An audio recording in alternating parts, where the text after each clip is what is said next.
Let's meet the 5 faces of Earth. Oceans cover 70% of Earth, but 80% remains unexplored. A significant portion of land is covered by mountains, volcanoes, and valleys.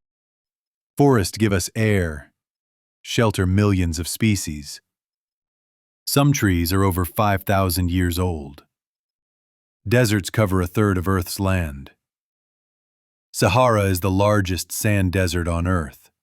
Glaciers are huge, slow-moving masses of ice and snow, formed over centuries from compacted snow. Glaciers can trap ancient life for thousands, even millions of years. One planet, 5 extremes, endless wonder. Which face of Earth amazes you the most?